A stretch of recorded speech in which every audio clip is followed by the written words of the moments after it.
Hello everyone, welcome to BP tutorials. এই চ্যাপ্টারে আগের ভিডিওগুলির লিঙ্ক ডেসক্রিপশন বক্সে দেওয়া আছে।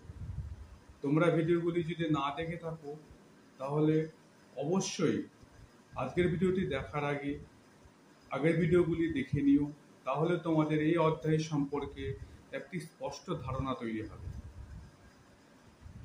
আজকে আমরা আলোচনা করব নদীর মধ্য ও নিম্ন প্রবাহে সৃষ্ট ভূমিরূপ।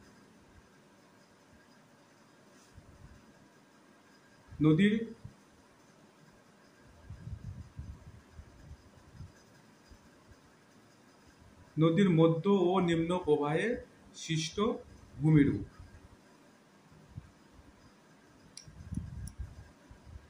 নদীর মধ্য এর আগে আমরা নদীর পার্বত্য প্রবাহ সম্পর্কে তার সৃষ্ট ভূমিরূপ সম্পর্কে আমরা দেখেছি।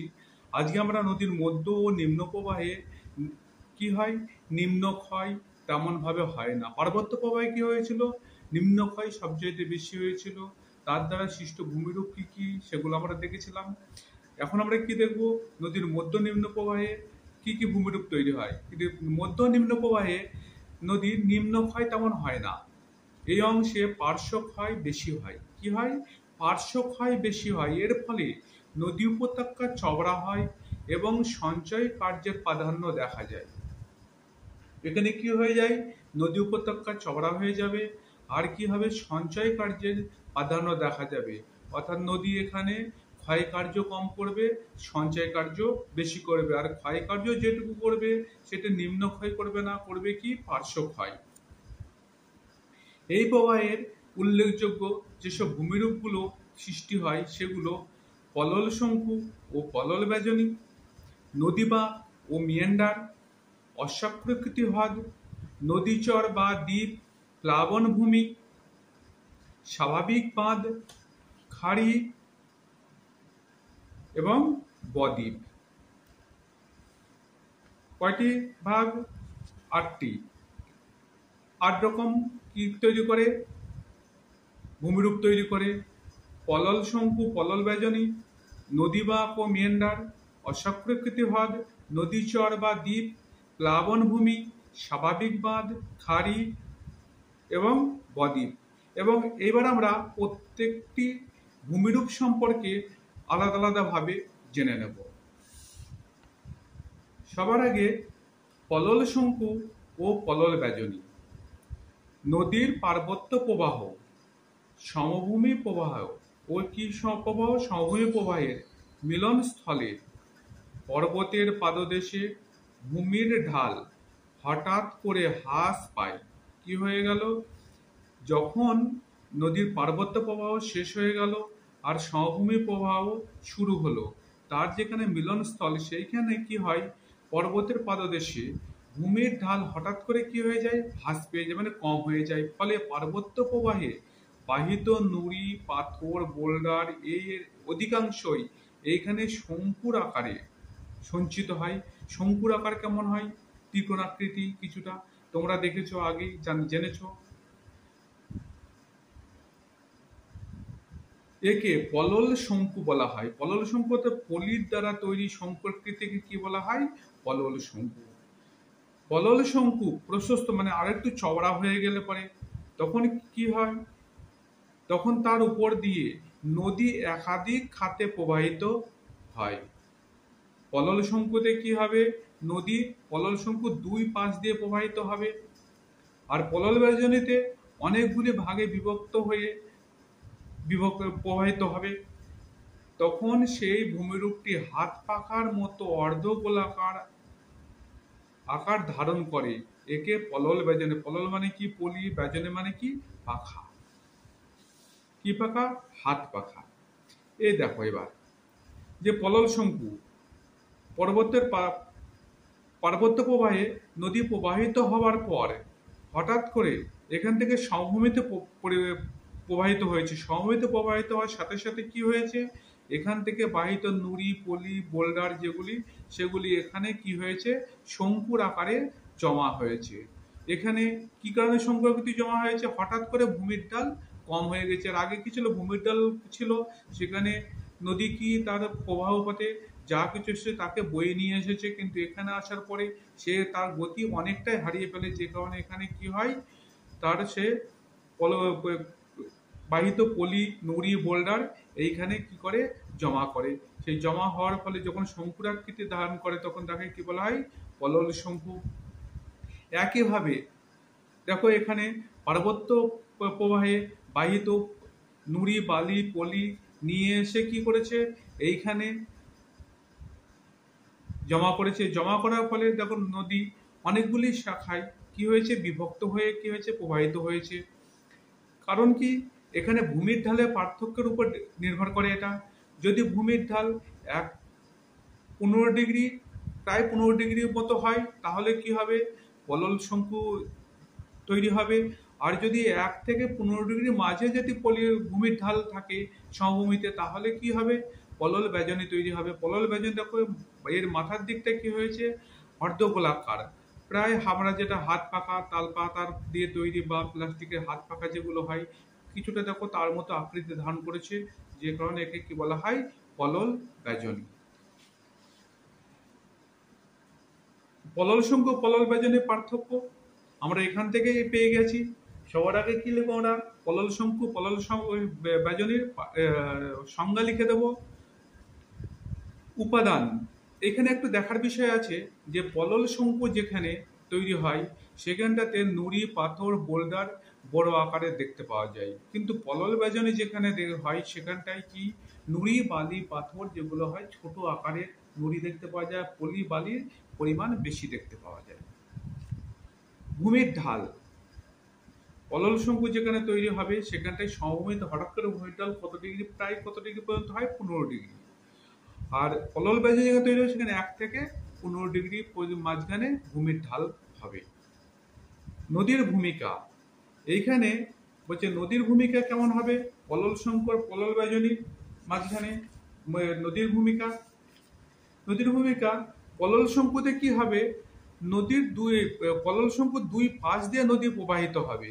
আর পলল বেজনীতে কি হয়, তার মাঝখান দিয়ে কয়েকটি শাখায় বা কয়েকটি প্রবাহে বিভক্ত হয়ে নদী প্রবাহিত হয়।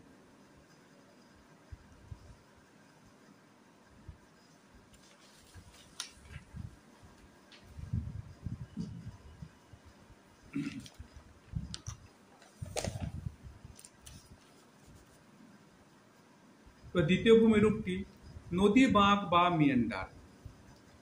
মধ্যগতিতে নদী প্রবাহিত হওয়ার সময় কঠিন শিলাগুলিকে এড়িয়ে অপেক্ষাকৃত কোমল শিলার উপর দিয়ে এঁকে বেঁকে প্রবাহিত হয়। আমরা সকলে নদী দেখেছি, নদী কখনো সোজা পথে প্রবাহিত হতে দেখা যায় না। নদী হামেশাই কি হয়, এঁকে বেঁকে পথে, আঁকাবাঁকা পথে প্রবাহিত হয়। কারণ যেখানে সে কঠিন শিলা পায় সেগুলোকে এড়িয়ে সে কোমল শিলা যেগুলো যে জায়গাগুলোতে আছে তাকে ক্ষয়কার্য চালিয়ে তার উপর দিয়ে প্রবাহিত হয়। সেই কারণে নদী কি হয়, আঁকাবাঁকা পথে প্রবাহিত হয়। বাঁকের অবতল অংশে জলের আঘাতে ক্ষয় হয়ে নদী পার খাড়া হয়। এই যে দেখো এখানে নদী বাঁক বা মেন্ডারের ছবিতে দেখলে তোমরা বুঝতে পারবে। দেখো এই অবতল ঢালে কি হয়েছে, অবতল ঢালগুলিতে এসে নদী কি হয়েছে, তা নদীর স্রোত দিয়ে ধাক্কা খাওয়ার ফলে এখানে কি হয়েছে, ক্ষয়কার্য চালিয়ে কি হয়, এখানে নদীর ঢাল খাড়া সৃষ্টি হয়। অথচ তার পাশেই এখানে উত্তল ঢালে, এই উত্তল ঢালগুলোতে তার সেই ক্ষয়কার্যজনিত পলি বালি সব পদার্থ এখানে জমা করে এখানকার ঢাল মৃদু হয়ে যায়। সেই জন্য বলেছে যে বাঁকের অবতল অংশে জলের আঘাতে ক্ষয় হয়ে নদী পার খাড়া হয়, বিপরীত উত্তল অংশে নদী সঞ্চিত হয়ে এই পলি সঞ্চিত হয়ে পার মৃদু ঢাল বিশিষ্ট হয়। এই সঞ্চয়কে কি বলা হয়, বিন্দুবার। এই যে সঞ্চয়গুলো হয় সঞ্চয়কে কি বলি আমরা, বিন্দুবার বলি। ফলে যে এখানে বাঁকের সৃষ্টি হয়ে হয় তাকে নদী বাঁক বলে। তুরস্কের মেন্ডেস নদীর নাম অনুসারে নামকরণ করা হয়েছে। মেন্ডেস নামকরণ করা হয়েছে তুরস্কের মেন্ডেস নদীর নাম অনুসারে করা হয়েছে বলে একে কি বলা হয়, মিয়ান্ডার বলা হয়।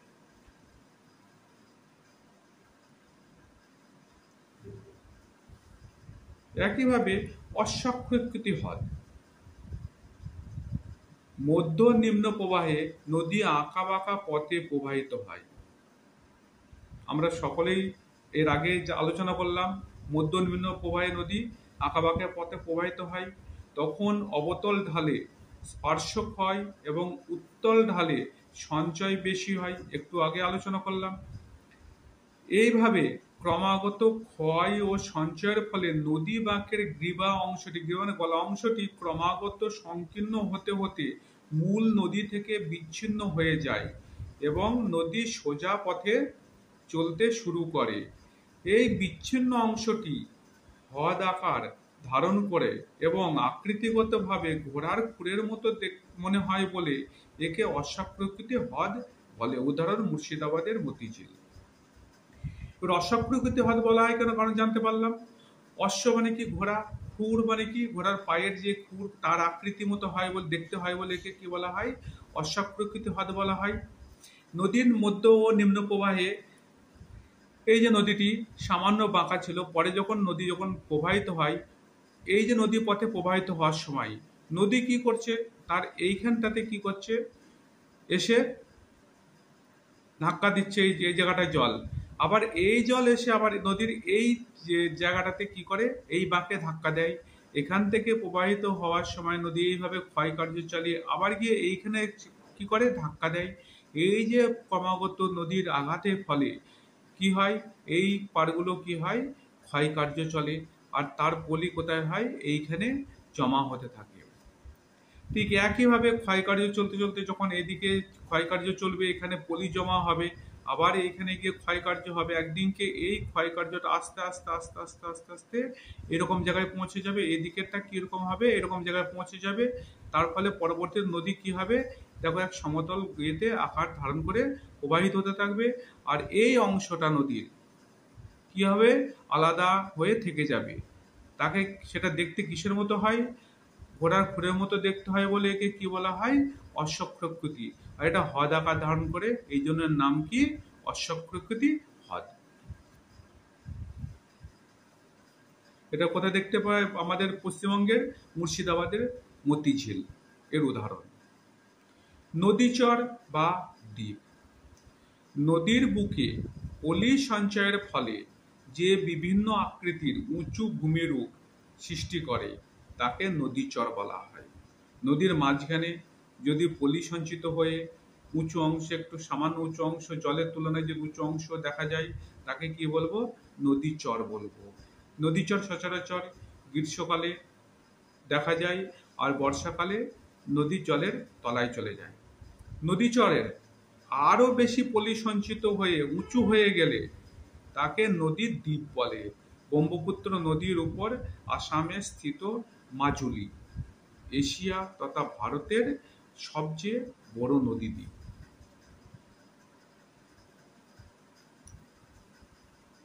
প্লাবন ভূমি, নদীর মধ্য নিম্ন গতিতে ভূমির ঢাল কম থাকায় নদী খাত অনেকটা কি হয়ে যায়, ভরাট হয়ে যায়, তলদেশে কি হয়ে যায়, ভরাট হয়ে যায়। ফলে কি হয়, নদীর জল বহন ক্ষমতা অনেকটাই কমে যায়। বর্ষার সময় নদীতে অতিরিক্ত জল আসে, সেই জল তখন নদী তার খাতের মধ্যে দিয়ে প্রবাহিত করতে না পেরে তার পাশের উপত্যকাতে প্লাবন সৃষ্টি করে, প্লাবনতে বন্যার সৃষ্টি করে। এই প্লাবনে বাহিত পলি বালি থিতিয়ে পড়ে সমভূমির আকার ধারণ করে, তাকে কি বলা হয়, প্লাবন ভূমি বলে। উদাহরণ, গঙ্গা নদীর দুই তীরে প্লাবন ভূমি গড়ে উঠেছে, যেটি খুবই উর্বর।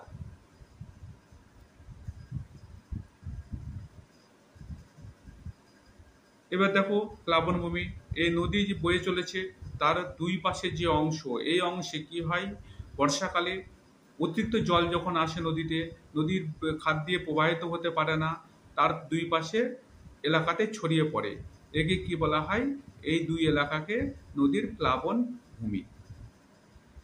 স্বাভাবিক বাঁধ বা লিভি, নদীর মধ্য ও নিম্ন প্রবাহে বর্ষার সময় প্লাবনভূমিতে জল যখন জমা হয় তখন জলবাহিত পলি বালি নদীর কিনারা বরাবর জমা হয়ে স্বাভাবিক বাঁধ গঠিত হয়।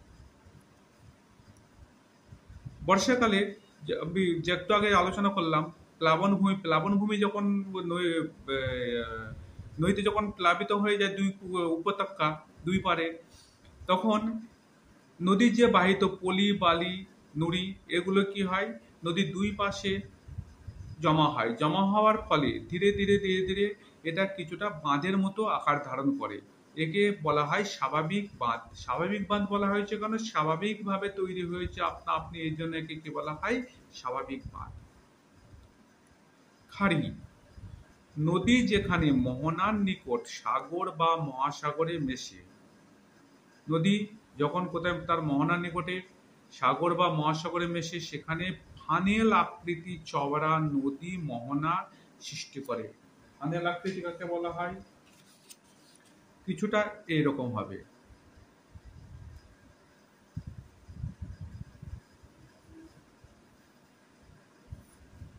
এটা যদি সাগর হয়, এটা যদি নদী হয়, তাহলে আকৃতিটা দেখো কেমন, এটা ফানেলের মতো। কিসের মতো, ফানেল হয়তো তোমরা সবাই দেখে থাকবে, বোতলে জল টল ভরার জন্য বা প্লাস্টিকের জারে তেল ভরার জন্য প্লাস্টিকের ফানেল বা লোহার ফানেল ব্যবহার করা হয়। আকৃতি দেখো ফানেলের মতো, এই জন্য একে কি বলা হয়, খাড়ি বলা হয়। উদাহরণ, গঙ্গার মোহনায় সুন্দরবনে প্রচুর খাড়ি দেখা যায়।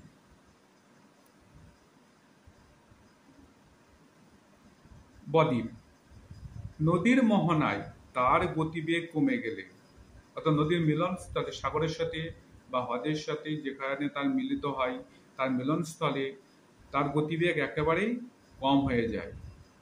আর তার সাথে কি হতে হবে, বায়ু ও সমুদ্র স্রোত বিপরীতমুখী হলে, সমুদ্রের তীরের গভীরতা কম থাকলে নদী বাহিত পলি বালি সঞ্চিত হয়ে দ্বীপ গঠন করে এবং নদী বহু শাখায় বিভক্ত হয়ে বাহিত হয়। এই দ্বীপগুলি বাংলা মাত্রাহীন ব, না বয়ের কোনো মাত্রা হবে না, এই ব বা গ্রিক অক্ষর ডেল্টা, ডেল্টাটা কেমন দেখতে, ত্রিভুজের মতো হয়, তাই একে বদ্বীপ বলে। উদাহরণ, গঙ্গা ব্রহ্মপুত্রের বদ্বীপ পৃথিবীর সবচেয়ে বা সব থেকে বড় বদ্বীপ। নদী তার মোহনায় যখন গতিবেগ হারিয়ে ফেলে বা একদম কমে যায়, তখন কি হয়, নদী বেশি পরিমাণে কি করবে, তার পলি বালি সঞ্চয় করবে। কিন্তু তার সাথে কিছু শর্ত হতে হবে। এক তো নদী যে দিক থেকে প্রবাহিত হয়েছে বাতাস তার বিপরীতমুখী হতে হবে। বাতাস বিপরীতমুখী হলে কি হবে, নদী তাড়াতাড়ি তার পলি বালিকে জমা করে ফেলে। আর যদি বাতাস যদি নদীর প্রবাহের দিকে হয়, তাহলে নদীর স্রোত বেশি হবে আর সেই পলি বালিকে বয়ে নিয়ে সমুদ্রের ভিতরে চলে যাবে। তাহলে কি তৈরি হবে না, বদ্বীপ তৈরি হবে না। দ্বিতীয়ত, সমুদ্র স্রোত বিপরীতমুখী হলে, সমুদ্র স্রোত যদি এই দিকে হয় তাহলে কি হবে, বয়ে নিয়ে যাবে। যদি সমুদ্র স্রোত না থাকে তাহলে কি হবে, পলি বালি এসে তাড়াতাড়ি দ্রুত সঞ্চয় হবে। সমুদ্রের গভীরতা বেশি হলে পলি বালি সঞ্চয় হতে পারবে না, তো সমুদ্রের গভীরতাও কম হতে হবে। তাহলে কি হয়, এইসব পলি বালি যখন নদীর মোহনাতে সঞ্চয় হবে, সঞ্চয় হওয়ার ফলে নদী বাধাপ্রাপ্ত হয়। বাধাপ্রাপ্ত হলে নদী এক প্রবাহের জায়গাতে প্রবাহিত হয় না, অনেকগুলি শাখায় বিভক্ত হয়ে নদী কি হবে, প্রবাহিত হবে। যখন প্রবাহিত হবে বিভিন্ন শাখায়, তার মাঝের অংশগুলি যেগুলো পলি বালি সঞ্চয় হয়ে থাকে, সেগুলো অক্ষরগুলো দেখো তোমরা ভালো করে, বাংলা অক্ষর ব আর গ্রিক অক্ষর ডেল্টার ন্যায় দেখতে হচ্ছে, এই জন্য একে কি বলা হয়, বদ্বীপ বলা হয়। আর পৃথিবীর সবচেয়ে বড় বদ্বীপ গঙ্গা ব্রহ্মপুত্রের বদ্বীপ। এবার আসবো আমরা বদ্বীপের শ্রেণীবিভাগ। বদ্বীপের আকার ও গঠনগত অনুসারে বদ্বীপকে তিন ভাগে ভাগ করা হয়। ক ধনুকাকৃতি বদ্বীপ, পাখির পায়ের মতো বদ্বীপ, আর ক্ষারীয় বদ্বীপ। এবার জানবো ধনুকাকৃতি বদ্বীপ কাকে বলে। বলছে এই ধরনের বদ্বীপের সমুদ্রমুখী বহির্রেখা ধনুকের মতো হলে তাকে ধনুকাকৃতি বদ্বীপ বলে। এটা দেখো কেমন দেখতে, ধনুকের মতো, দেখো বাইরের অংশ, বহিরাকৃতি মানে কি, বহিরের রেখাটা মানে বাইরের রেখা বদ্বীপের কিসের মতো, ধনুকের মতো। এই ধরনের বদ্বীপে কি বলবো আমরা, ধনুকাকৃতি বদ্বীপ। উদাহরণ গঙ্গা নদীর বদ্বীপ।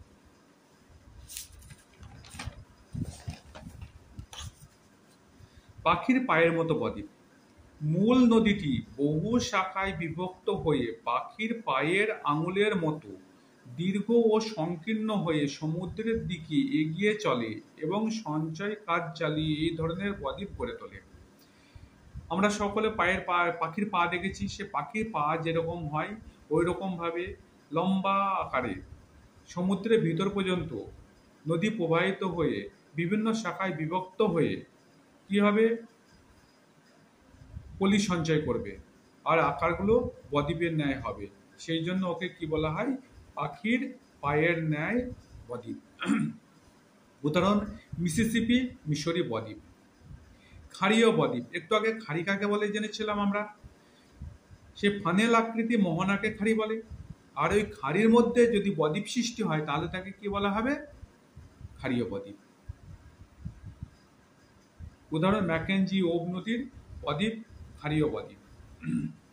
নদী মোহনায় বদ্বীপ সৃষ্টির অনুকূল ভৌগোলিক অবস্থার বিশ্লেষণ। বদ্বীপ সৃষ্টির জন্য কি কি প্রয়োজন, আমাদের কেমন ভৌগোলিক পরিস্থিতি প্রয়োজন।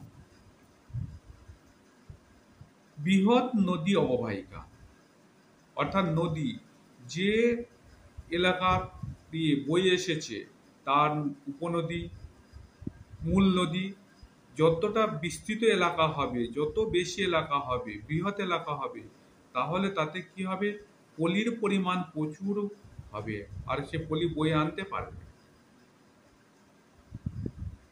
কোমল শিলা, নদীর অববাহিকা ধারণ অববাহিকায় কি হবে, কোমল শিলা যদি হয় তাহলে ক্ষয়কার্য বেশি হবে, তাতে পলি বেশি হবে, আর পলি বেশি হলে বদ্বীপ ভালো সৃষ্টি হবে। মোহনায় মৃদু ঢাল, নদী যেখানে মিলিত হয় সাগর, মহাসাগর বা হ্রদে, সেখানে যদি ঢাল মৃদু হয়, হালকা ঢাল হয়, পলি বেশি সঞ্চয় হবে।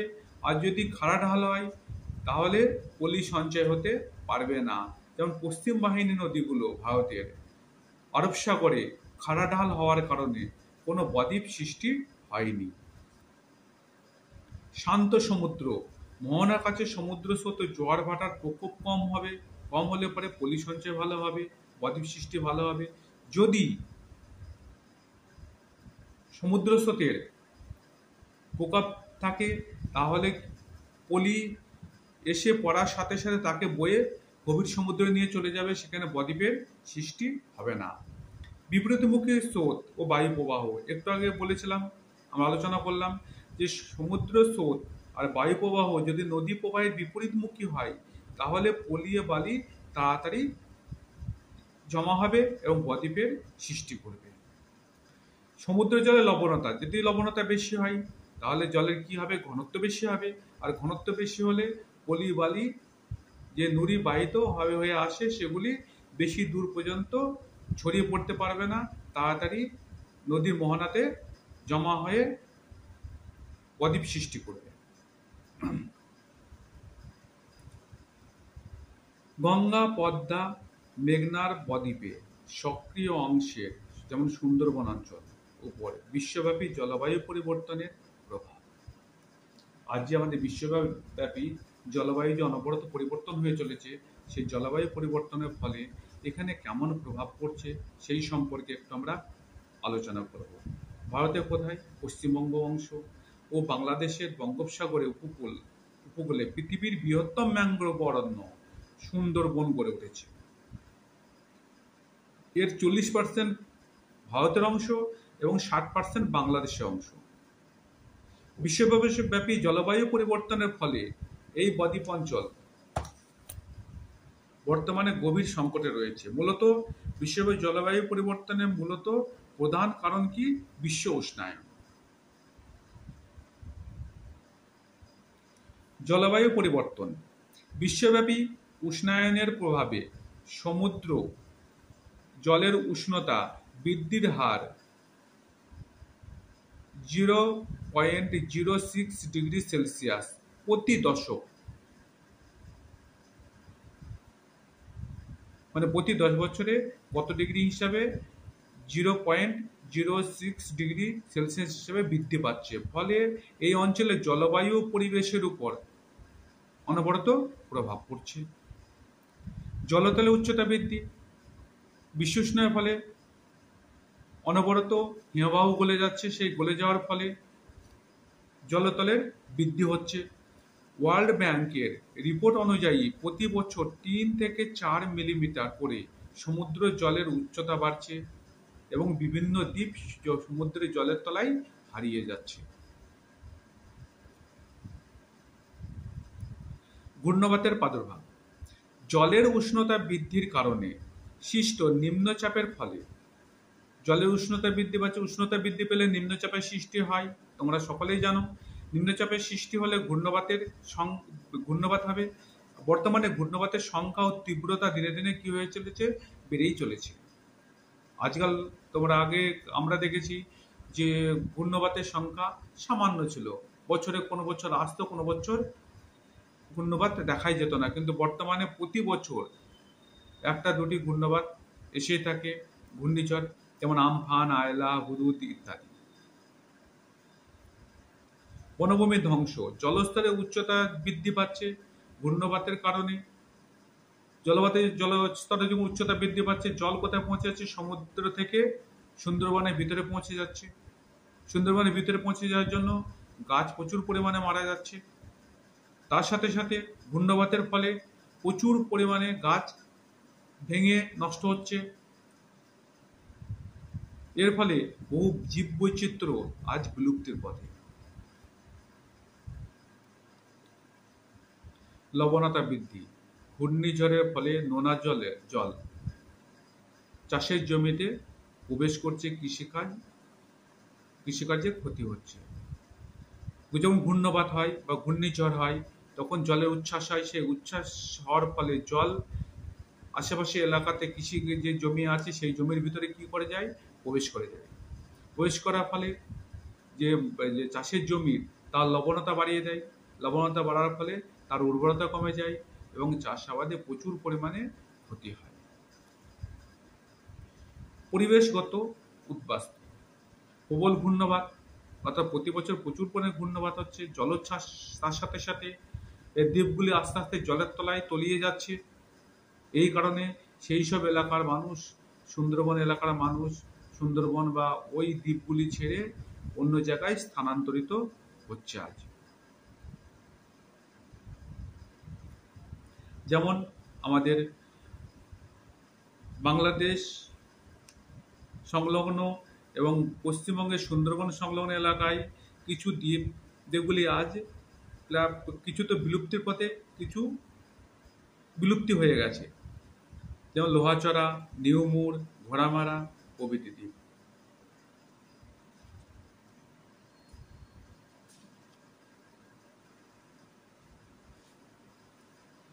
হুগলি নদীর মোহনায় লোহাচড়া দ্বীপ সুন্দরবন অঞ্চলের এতে অন্তর্গত। 1980 সালে এই দ্বীপ জলস্তরটি বৃদ্ধির কারণে ক্রমাগত কি হয়? প্লাবিত হতে থাকে। আস্তে আস্তে 2006 সালের ডিসেম্বর মাসের দিকে এই সম্পূর্ণরূপে জলের তলায় নিমজ্জিত হয়ে যায়। এখানে কোনো সময়ে প্রায় 6000 মানুষ বসবাস করত। এখন ওখানে কোনো মানুষই আর বসবাস করে না। একইভাবে নিউমুর দ্বীপ। নিউমুর এই দ্বীপটি একটি বিতর্কিত দ্বীপ। বাংলাদেশ কিভাবে ওটা ওদের অংশ, ভারতবর্ষ বলে এটা আমাদের অংশ। এই দ্বীপটিকে আর একটা নামে পরিচিত, দ্বীপটি পূর্বাশা দ্বীপ নামে পরিচিত, কিন্তু বাংলাদেশ এটা দক্ষিণ তালপট্টি নামে পরিচিত। 1970 সালে একটা ভোলা ঘূর্ণিঝড়ের পরে এই দ্বীপটি জেগে ওঠে। প্রথমে এর আয়তন ছিল 2500 বর্গমিটার, পরবর্তীতে 10,000 বর্গমিটারে পরিণত হয়। 2010 সালে আবার এই দ্বীপটি সম্পূর্ণরূপে জলের তলায় তলিয়ে যায়। ঘোড়ামারা দ্বীপ, এই লোহাচড়া প্রথমে যে দ্বীপটির কথা বললাম তার থেকে 5 কিলোমিটার দূরে একটা ছোট্ট দ্বীপ উত্তর দিকে, আর এর আয়তন 5 বর্গ কিমি। কোনো সময় এই ঘোড়ামারা দ্বীপে প্রায় 40,000 মানুষ বসবাস করত। আজ সেই ঘোড়ামারা দ্বীপে বর্তমানে প্রায় 3,000 মানুষ বসবাস করে। বাকি ওই দ্বীপে থেকে অন্য দ্বীপে বা অন্যান্য জায়গায় মানুষ স্থানান্তরিত হয়ে চলে গিয়েছে। আর এগুলো হওয়ার কারণ মূলত একটাই, বিশ্ব উষ্ণায়ন। তার ফলে এই ঘূর্ণবাতের প্রভাব, জলতলে উচ্চতা বৃদ্ধি পাচ্ছে, দ্বীপগুলি ডুবে যাচ্ছে,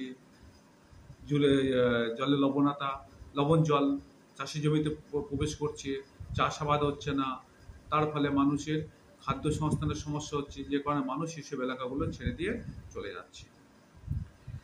এবার কি দুটি পয়েন্ট হচ্ছে, আমাজন ও কঙ্গো নদীর মোহনায় বদ্বীপ নেই কেন? বদ্বীপ গঠন করার জন্য যা অনুকূল পরিবেশ দরকার, নিশ্চয়ই সেগুলি সেই জায়গাতে নেই, তবেই না সেখানে বদ্বীপ গড়ে ওঠেনি। তাহলে পরে বদ্বীপকে তৈরি করার জন্য কি কি অনুকূল পরিবেশ দেখেছিলাম? বৃহৎ নদী অববাহিকা, চলো আমাজন এর বৃহৎ নদী অববাহিকা আছে, কোমল শিলাও আছে, কিন্তু মোহনায় মৃদু ঢাল নেই। আমাজন কঙ্গোতে মোহনায় মৃদু ঢাল নেই। সমুদ্র শান্ত নয়, ওখানে স্রোতের প্রকোপ প্রবল।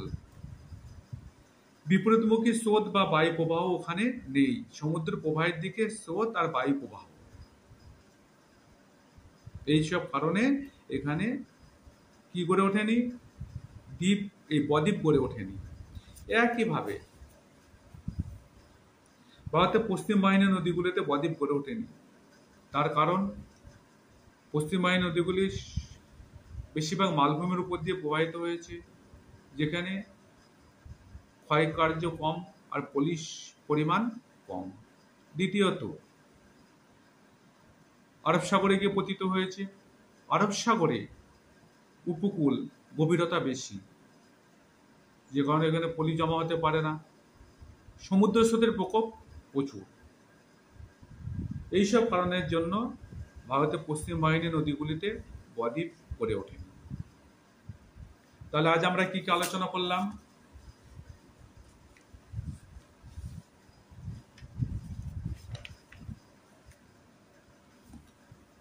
নদীর মধ্য নিম্ন প্রবাহে সৃষ্ট ভূমিরূপ, যেমন পলল শঙ্কু, পলল ব্যজনী, নদী বাঁক, মিয়ান্ডার, অশ্বক্রাকৃতি হ্রদ, নদী চর বা দ্বীপ, প্লাবন ভূমি, স্বাভাবিক বাঁধ, খাড়ি, বদ্বীপ। পলল শঙ্কু, পলল ব্যজনী পার্থক্য, বদ্বীপের শ্রেণীবিভাগ, যেমন ধনুকাকৃতি বদ্বীপ, পাখির পায়ের মতো বদ্বীপ, খাড়ীয় বদ্বীপ। নদী মোহনায় বদ্বীপ সৃষ্টির অনুকূল ভৌগোলিক অবস্থার বিশ্লেষণ, গঙ্গা, পদ্মা, মেঘনার বদ্বীপের সক্রিয় অংশের উপর বিশ্বব্যাপী জলবায়ু পরিবর্তনের প্রভাব, লোহাচড়া, নিউমুর, ঘোড়ামারা দ্বীপ আজ বিলুপ্তির পথে, কারণ আর কিভাবে হয়ে যাচ্ছে সেটা। আমাজন কঙ্গো নদীর মোহনায় বদ্বীপ নেই কেন? ভারতের পশ্চিম বাহিনী নদীগুলিতে বদ্বীপ গড়ে ওঠেনি কেন? আজ এই পর্যন্তই। পরের ভিডিওতে আমরা নদীর মধ্য নিম্ন প্রবাহে সৃষ্ট ভূমিরূপ সম্পর্কে পরের ভিডিওতে হিমবাহের বিভিন্ন ভাগ ও কাজ সম্পর্কে আমরা আলোচনা করব। পরের ভিডিওতে হিমবাহের বিভিন্ন ভাগ ও কাজ সম্পর্কে আলোচনা করব।